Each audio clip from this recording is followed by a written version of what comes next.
I thank the Gentlelady for yielding.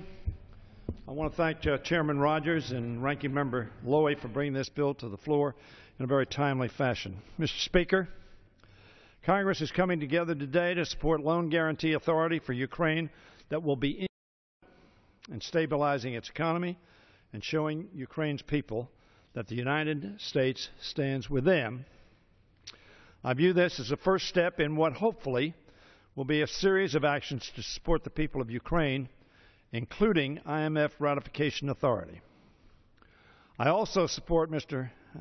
Speaker, President Obama's action this morning to impose sanctions against Russian and Crimean officials who are exacerbating the crisis and put in place visa restrictions.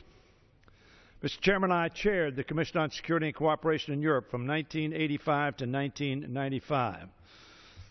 The final act says that borders cannot be changed other than by political means. The Russians need to comply with that admonition. I commend the administration's efforts to broker a diplomatic process that can resolve this dangerous situation in Ukraine. The steps taken today are integral to that effort.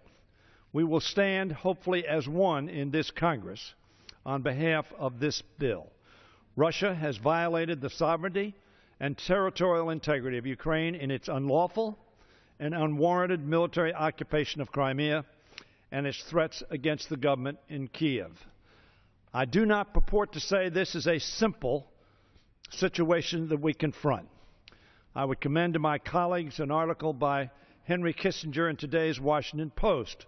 The complexity of this situation are real, but the action of the Russians is an unacceptable response, and we must take action. As a former chairman of the Commission, during the waning days of the Cold War, I have seen firsthand the yearning for freedom by the peoples of the former Soviet Union.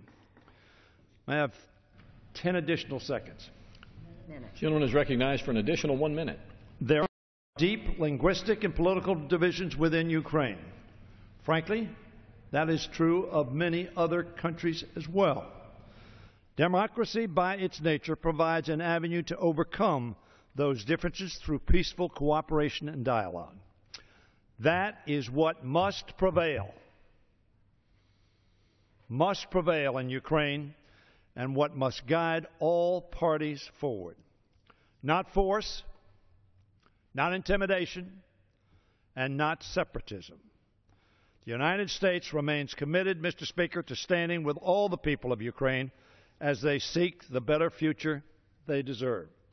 And therefore, I urge my colleagues to overwhelmingly support this resolution. And again, thank Mr. Rogers and Ms. Lowey for bringing this to the floor so quickly and decisively, and I yield back the balance of my time. Gentleman from Kentucky.